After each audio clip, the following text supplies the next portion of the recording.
The format today is, we have some excellent budget experts we brought in, and they're each going to share their different perspectives. We've got a departmental perspective that will be provided by Pam Baldwin, and Pam is involved with the CFERN, which is Child and Family Research Network, and Pam will maybe tell you a little bit about her role within CFERN, but essentially she's more involved in the early stage of bringing the budget together, working with the faculty members to make that happen.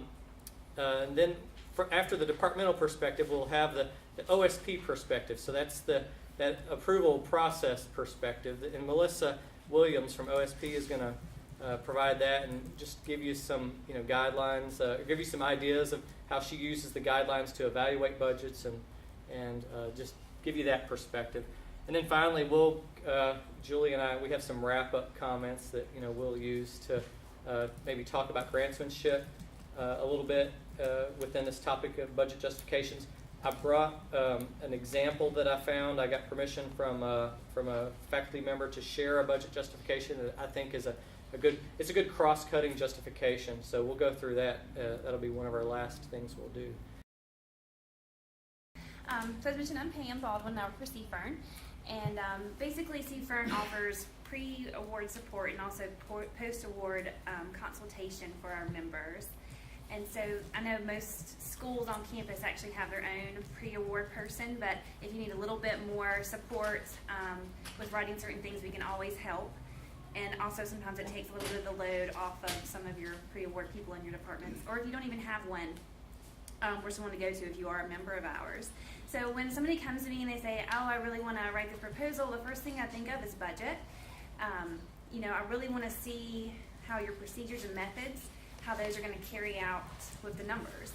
You have to make sure it's logical. So what helps me really is I was a project coordinator for several years on a funded RO1 grant. And also now I do the post-award work for another pretty similar grant to that. And so I've seen a budget go from paper all the way to like the end of a project. So what I think about is what are the logical things when you're actually trying to collect data or run a project. So what I mean by logical is to look at your procedure section, like how are you going to collect this information, and think about everything you'll need from paper and pencils all the way to EEG equipment, computers, really lay it out and think, what do I need to make this happen? So some things to consider when you're starting to write a budget or thinking about it. How much effort are you going to need for this? Are you going to have other co-PIs? How much effort are they going to give? And what's reasonable? You don't want to give someone a ton of summer months when, they're really not going to be doing as much for the project or they don't have enough experience in what you're trying to propose. We need consultants. Do you have something on a project or your experience in one area, for instance, fathers, you're trying to collect data on fathers and you don't have really good experience in that, maybe you need to pull in a consultant into your budget and kind of pay them to kind of help you collect that data and get an expert. Your research staff, how many people do you need to run this project? Are you going to need a full-time or part-time? Do you need a phlebotomist? Are you collecting blood? Do you need an RN? Do you need something special that's going to cost you a little bit extra in funds? Student workers, do you need these students to help? It's going to be cost-effective for you to pay for their tuition or to cover their stipend for the year. Undergraduates, they're a great resource as well. Could you pay some of them to do some of your lab work? Large equipment, from EEG equipment to, I know most of mine is physiological grants that I'm really involved in, so that's why I keep pulling in EEG and heart rate. But so large equipment to small equipment like computers or, all kinds of little things that you might need. Research supplies. If you're collecting heart rate, you might need EEG or heart rate electrodes. You might need measures. Do you need software? Do you need upgrades? Are you going to need extended warranties? I mean, really think through the project of what you're going to need every year and lay it all out. Participant supplies. If you have human subjects coming in, are you going to compensate them? If you have children coming into your lab, are they going to need a snack or a toy just to say a little thank you?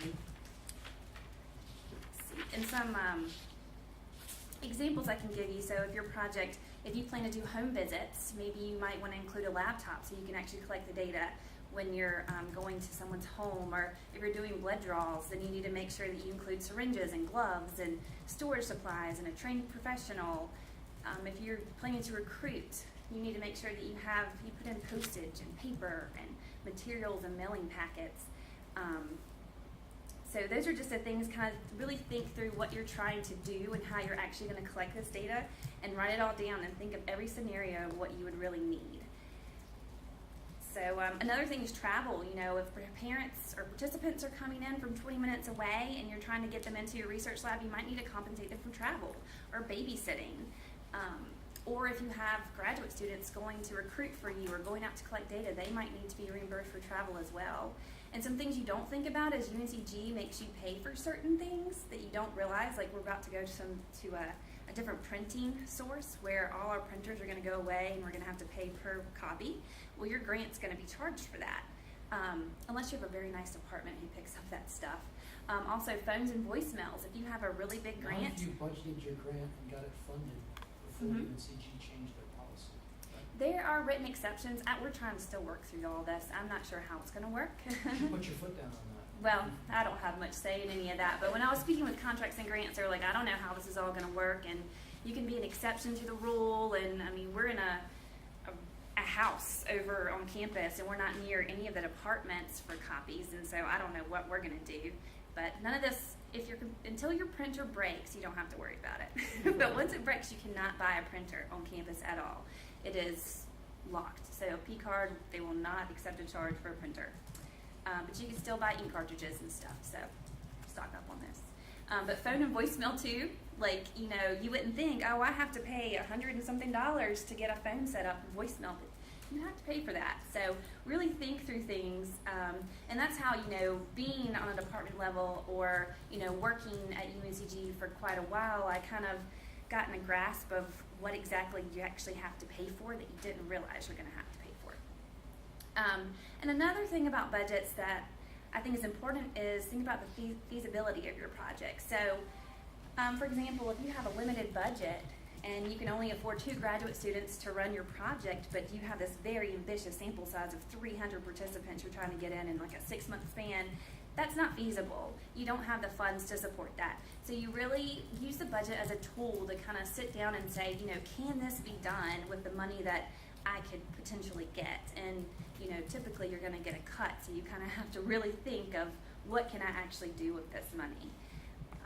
Something that happened recently is we had a PI who was wanting to submit an R15, which is a grant that's primary focus is to expose students to research. And they had another university working with them, and they really wanted to do a subcontract. And when we looked at the numbers, I was like, this is not feasible. This does not make sense. You're trying to, you know, basically get a PI paid for another university through a subcontract rather than a consultant. And there was really nothing on the subcontract side to really support students. And so I think that would be a huge red flag to the reviewers and say, you know, this thing's going to bomb because you have a subcontract and you're putting money towards it when it's not supporting the students. So you really have to think about, is your budget feasible and is it going to work for your project? So just to recap, when you're writing your budget, think about the procedures and your method section. Think through exactly what you're going to do and what you're going to need, from paper all the way up to large equipment to staffing and everything. And also think about, does your budget conflict with the feasibility of the project? Can it really be done with what you're putting in? You can't just plug numbers in and think, oh, I'm going to max out my budget and then hope for the best. You've really got to think about it. So every school is different. Everybody has their own, well, not everybody. I don't think every school has their own pre-award person, but there's several of them. So look into your school and see if you do have that kind of a person that can help you. CFERN, you know, if you're a member of CFERN, then they can help as well. And, you know, it depends on your school too. Like, I write a lot more than some other people, post-award people, or not post-award, pre-award people. So they might not write as much of your justification, and they might expect you to do it. So just, you know, research and find out what your school does, and just think through all the scenarios of how you're going to get your budget on the paper to how it's going to look when you're actually running your project or collecting your data. And for me, from a personal perspective, if somebody wants me to write their budget, I really like to see that draft of what you're going to do so I can kind of get in my mind, okay, this is exactly what they're trying to do, their goal. Let me think of scenarios or maybe some things they haven't thought about when it comes to their budget. So that's always helpful for me. So that's about it, I think. For me, one of my favorite things that you said there was when you talked about the R15, and it was really even beyond, it was kind of like higher level than going through the logistics of the budget, but it was looking at, what is the intent of this funding mechanism and realizing that there was a major hole in what was being proposed, all the money for a subcontract going to support an investigator rather than thinking about, well, an R15 is for a student. And I think that's the other kind of big global piece that fits with, the logistics. I think it's just so important to think about the funder and that mechanism and what is the intent. If it's a specific RFA and it's promoting a specific type of research agenda, to really think about that. So that was excellent, Pam. Thank you so much. And I'm sure maybe what we should do, if it's okay with y'all, let's hold off on questions. If you have any questions, be thinking of those. But if it's okay with y'all, can we move on to Melissa, and then we'll have some wrap-up time at the end? Is that okay? So, all right, Melissa. Okay. My name is Melissa Williams, and I am a grant specialist in the Office of Sponsored Programs, and my focus is solely on pre-award budget review, and my primary responsibility is to review budgets for accuracy, completeness, and compliance with sponsor guidelines and UNCG budgetary policy. So my focus is a little bit different than the assistance that Pam provides in her role. I am available because, as you said, not all schools and departments have a decentralized research and admin person to provide that assistance. So if I'm needed in the budget development phase, then PIs are welcome to contact me, and I can provide as much help as I can. Or even if it's just, can you provide a second opinion on the interpretation of these guidelines? Sometimes guidelines are not always clear, and it never hurts to get a second opinion if something is a little fuzzy. As far as my piece of the discussion today, I think I was asked to talk a little bit about what the budget review process is like by the time it gets to my office. By the time it comes to me, most of the time is in mostly a final format, a final draft format. Alternatively, there are times where somebody will send me a really rough draft that they want comment on. Either way, it's up to the PI how they want to handle it. But typically, a proposal will get routed through Ramses. I don't know if everyone's familiar with Ramses, the proposal management system, where a PI will upload pieces of their proposal, and it goes through the system of departmental approval, and then it comes to the Office of Sponsored Programs, where we all review the pieces that we need to review, and then there's a final sign-off before submission. So by the time a budget comes to me in Ramses, there are 3 things that I look for that need to be uploaded in Ramses, and that would be the internal budget, preferably in an Excel format, the budget justification, and then the proposal announcement guidelines. Because those guidelines are the first and foremost what I base my review on. Because most of the time, if there are any special budget instructions, they will supersede UNCG policy. So I make sure that I'm super familiar with anything that appears in an RFP as far as budget goes.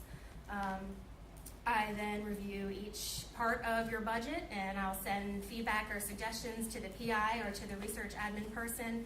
Any suggestions I make based solely on the guidelines or UNCG policy, whichever is applicable. Time schedule permitting, I can provide feedback on if there is a place where your justification seems unclear, or if I can provide suggestions on how to clarify something. I'll do that. It can get tricky because even though there's maybe only one deadline going on, multiple departments might be applying to that same announcement, and so I'm responsible for review of all of those things on that day. So just depending on when a budget comes to me, that sort of dictates how much additional feedback beyond compliance I can provide. So I send feedback back. We get final version of the internal budget that we all agree on or are comfortable with. And then the final piece would be then translating your internal budget to the submission format budget. Oftentimes, most times, sponsors have special budget forms that need to be filled out. Typically, it seems like it would just be an easy thing to transfer the information from one to the other, but sometimes the forms are a little crazy, or there are special autofills that make it not look exactly like your internal budget, and then we have to shift some things around, and so that's another big piece of what I do as part of my review, is getting it in that submission format. And then once all those pieces are in place, that's when I would then route it through in Ramsey's to the next step in internal approvals, and that would be to one of our other OSD grant specialists, who then review all the rest of the proposal pieces. So that's the main steps as far as the process goes. And then in terms of talking about budget categories, or I was asked to discuss terminology that maybe you might be unfamiliar with or need a brush up on, and then maybe common compliance issues that I see. And so I thought I would sort of frame that around the basic budget categories that I see come across my desk. In most any budget, these are the categories that'll show up. Again, it's often a function of the sponsor, what sort of budget categories are allowable and what you'll see. Sometimes they're a little bit loose. Foundations will often say just send in a budget with proposed costs, and they don't really give a lot of structure. And then of course there are some very prescriptive sponsors as well, such as NIH and NSF, where they have very specific budget categories that need to be included and described if you are going to request funds. So either way, the guidelines will be clear on what is expected of you most of the time. So if we want to start, the first budget category would be personnel. Anytime you are going to request funds to cover a part of your salary, this would be a personnel cost. Usually it's divided up, personnel sections divided into senior or key personnel, and then other personnel such as your graduate students, postdocs, undergraduate students. But any person who will be under the employ of UNCG would go in this personnel section.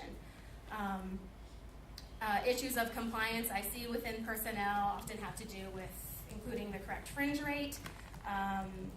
Fringe benefits, that's the percentage of that gets charged to your request to cover your FICA, unemployment, workers' compensation. UNCG has a policy, federally approved policy, that says we use a composite rate of 33% for EPA faculty or EPA staff in general, 37% for SBA. That's a given. Unless the sponsor says we will not pay fringe benefit costs, those are the rates we use. Sometimes the sponsor will ask for a very specific breakdown of, well, how much is FICA, how much is the workers' comp, like they want a specific breakdown of what makes up our fringe benefits. And I can provide that information in terms of a specific breakdown if you need it, but really the composite rate is the safest thing to make sure that you're covered for what you would need. Let's see. Effort is another thing that comes up. There are two ways that you can present effort. There can be percent in a percentage or person months. The sponsor will be specific about what it is they want. I can help you calculate your person months effort. And then as far as the justification goes, again, the sponsor guidelines will usually tell you how detailed they want your personnel justification to be. In terms of reiterating your base salary, sometimes the budget form will have a space to put your base salary. Sometimes they just want you to put it in the justification.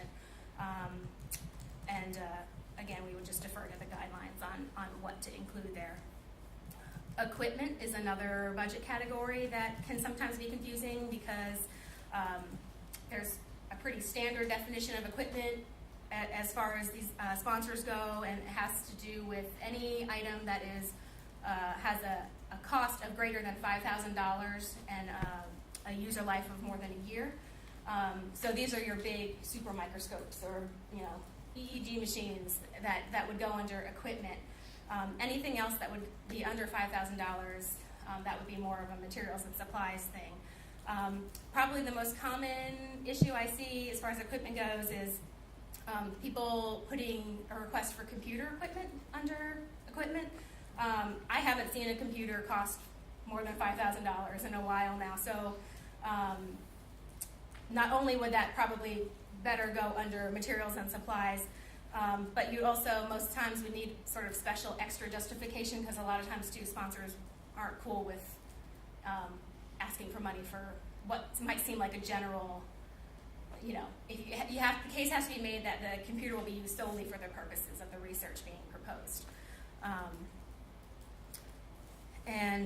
Let's see, travel, of course, is another category, usually broken up into domestic travel or international travel.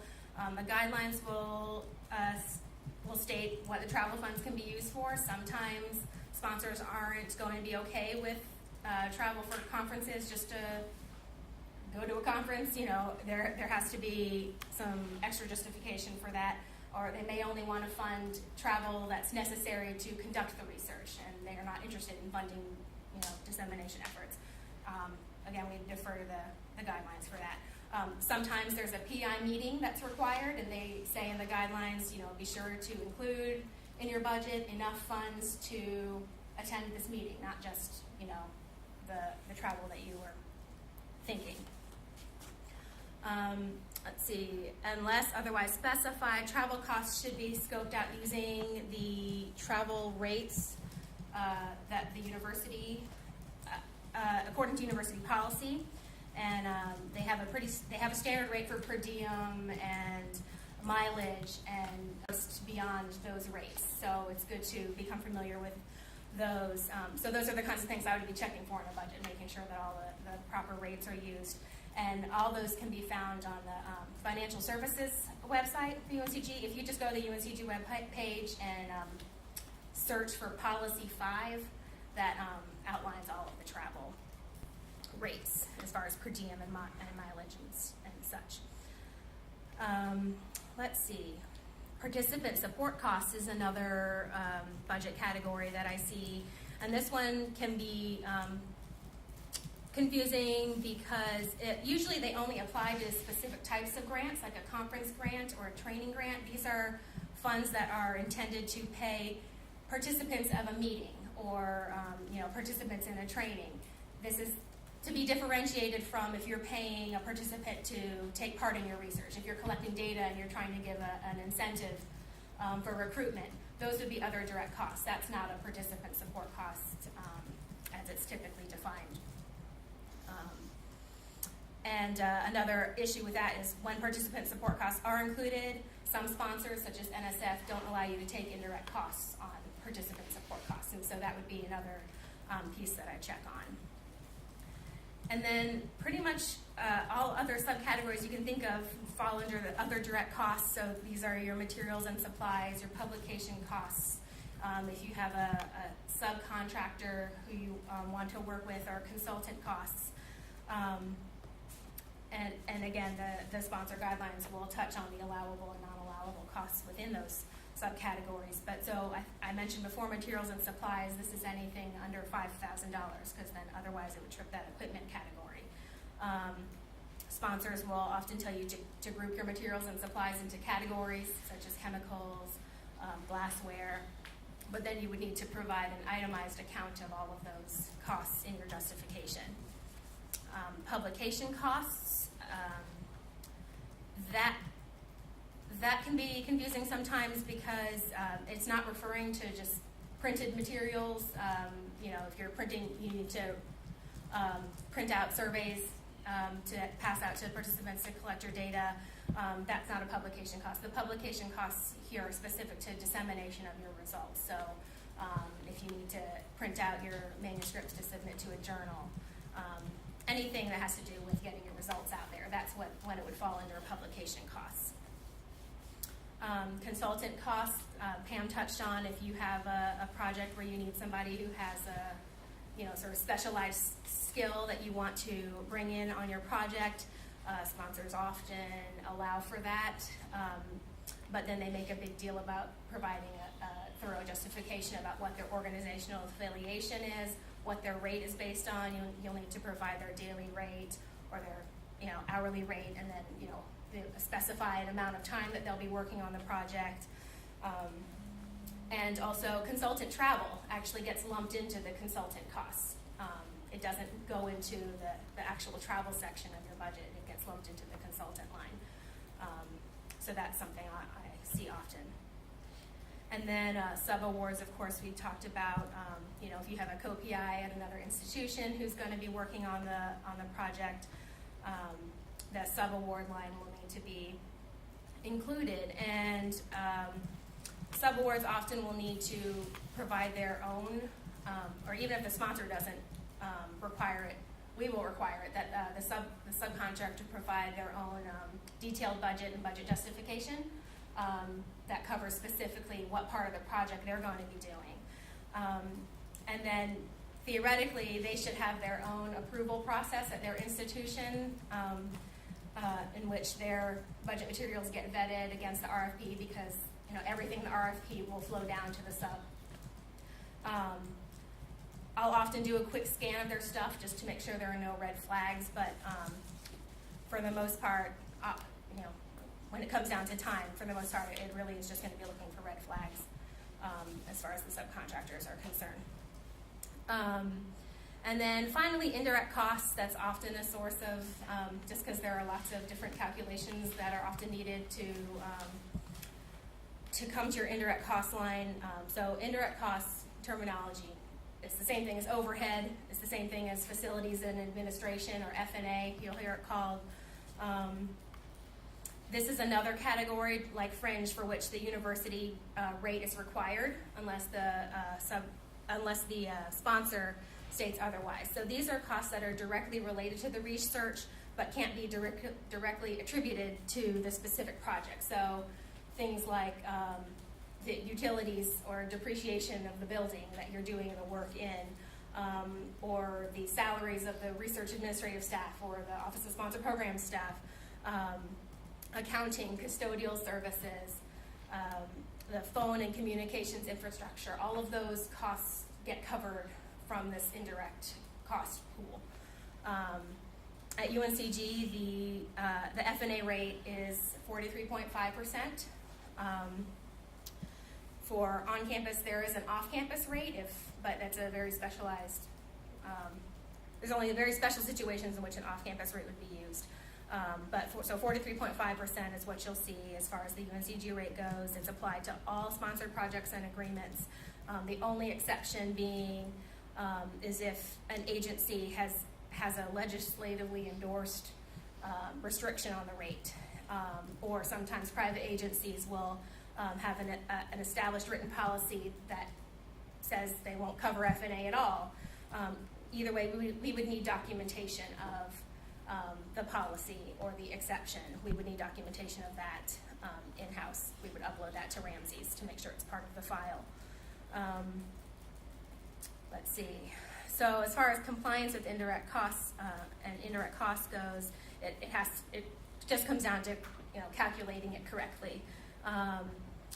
So, for example, unless otherwise specified, the 43.5% is what gets applied, but it doesn't get applied to the total direct costs of your project, because there are some costs per our agreement with the federal government in terms of where we got the 43.5% that was approved by the feds. And there are some cost categories that are excluded from indirect, such as tuition.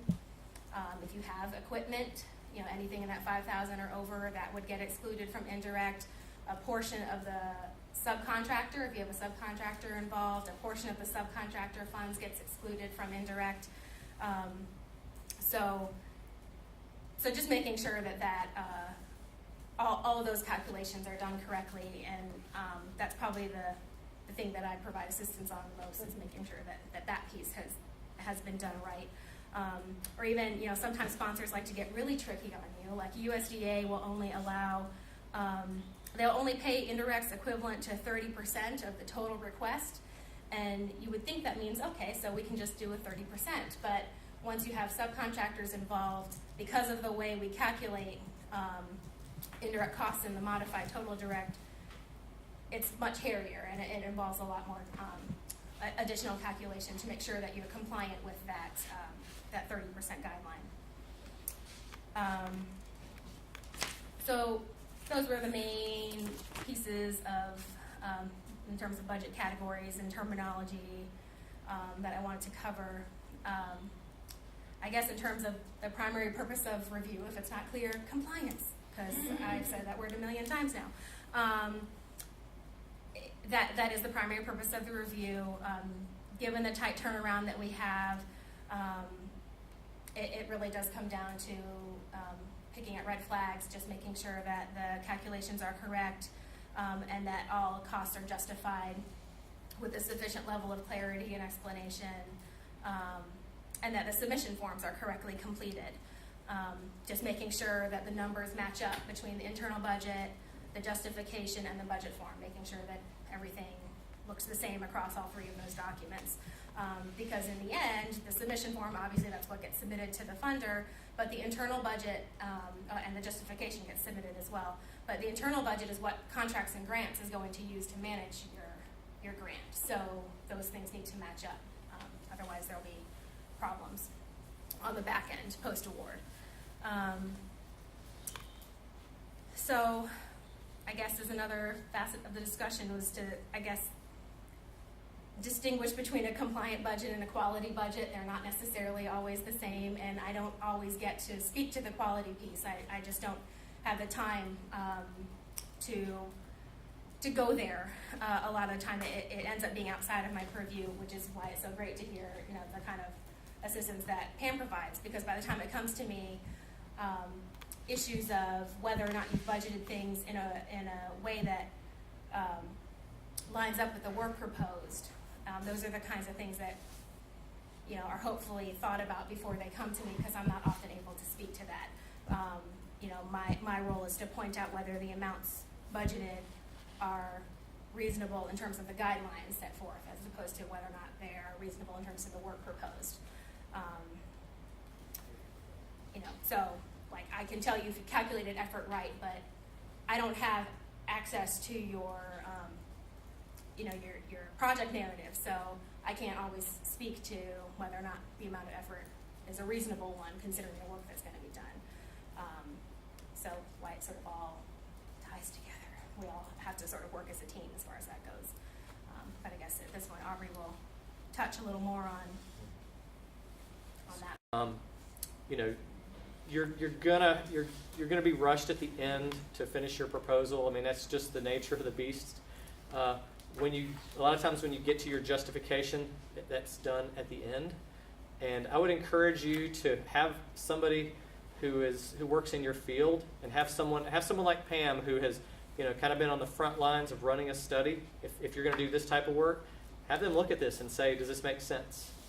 You know, is this reasonable? And if not, you know, ask your local experts to help you further develop your justification. If it's a student training type of grant, you know, you're going to have different issues that are going to come up, but still you want to work through those logistical. You know, what are the supplies that you're going to need? What's the travel?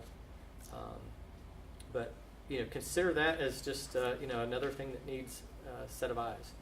And I think we've said throughout the year again and again, start early on your proposal so that you have time at the end for when you're rushing around. You have a little cushion at the end to send this justification and your narrative and your abstract, all those things. I mean, those are really the key things most reviewers are going to look at, and you want to make sure you send those things out for external review, or internal review. You know, your peers in your department. So that's all I've got. Julie, do you have any other comments on this? That's exactly what I had to wrap up with too. Okay. We've talked about it again and again. You know, if you've got peers, if you've got colleagues, your chairs, your fellow faculty members who are willing to read your proposals and comment on those, and you're willing to return the favor, those are great relationships to build, and you should definitely take advantage of that. You should not be the only eyes that see your narrative and your budget justification before they go to OSP. Take advantage of the resources that are out there. Oh, and one more tip I want to give you on that. Before you even write your justification, see if you have a friend who can loan you a justification. So if you do, work similar to Esther Learkey's, you could reach out to her. If you do work similar to Dr. Oberle's, you could say, hey, do you have a justification that you wouldn't mind sharing? Especially if you're going to a new funder. I have faculty that approach me all the time and say, I want to apply for a HRSA grant. Is there, somebody on campus that has done that before? And so I'll help make the connection, and then they can reach out and get permission to maybe have a look at the proposal, to look at just how it's structured, look at how the justification is structured for a different funding agency. So that can be really helpful, just as a starting point.